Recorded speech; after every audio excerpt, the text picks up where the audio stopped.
Latvijas timberteisti ir koka iedvesmoti cilvēki, kas to vēlās ienest savā ikdienā. Lai tā daba ir jebkuram pieejama. Mani sauc Benita Aboliņa. Man sauc Raivo. Mani sauc Egils. Es esmu Iveta Vigele. Mēs esam savākusies ļoti forša komanda. 4 ļoti dažādi cilvēki. Juriste, māksliniece, meistars un biznesmens. Latvijas timberteisti nodarbojās ar masīvu koku mēbeļu izgatavošanu.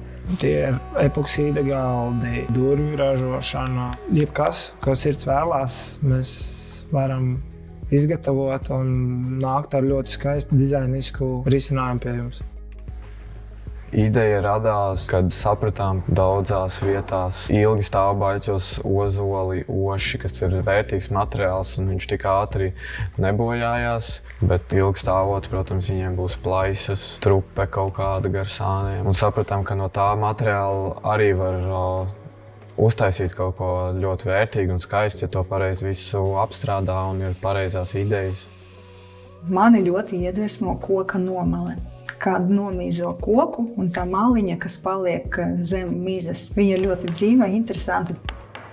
Viss sākas no materiāla. Kad tu redz to pašu nomali, rodas kaut kādas idejas, tad viņas uzskicē, uztaisi 3D vizualizāciju, prezentē kolēģiem, dabūja akceptu, rasē, un tikai tā tas nonāk pie mūsu meistara rokas. Es, kad ieju darbnīcā, es apstaigāju tos materiālus, viņi katrs ir īpašs.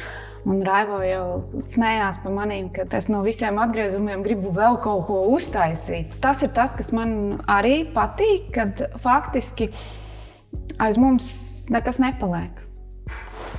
Mēs vedam tikai pārstrādātu koksni, un iespējams, ka tas koks ir bijusi malka vai pat celms, kas tiek atstāts mežā satrenēšanai.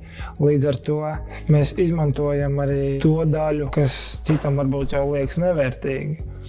Masīvkoks ir interesants ar to, ka viņš nav viendabīgs. Tādas mēbeles, kura fasādes būs no tādas koka daļas, kura parasti neizmanto mēbeļu ražotnē, bet mēs to izmantojam, un no tā sanāks, ka katra nākamā mēbele ļoti stipri atšķirsies no iepriekšējās.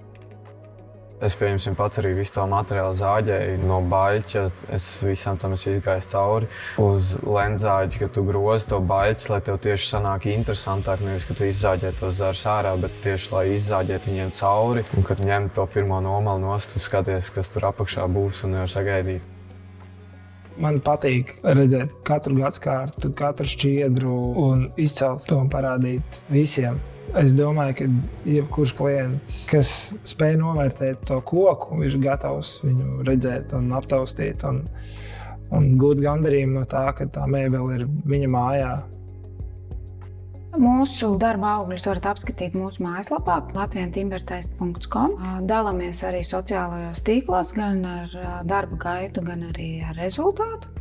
Mēs esam iedvesmojušies no koka, kas sevī tur visu vēsturi, visu, ko viņš ir piedzīvojis. Tā iedvesmot mēs radām mēbeles, kvalitatīvas, ilgmūžīgas. Tas ir tas, ko mēs ar savām mēbelēm vēlamies dāvāt cilvēkiem. Tas ir Latvijas timberteisti.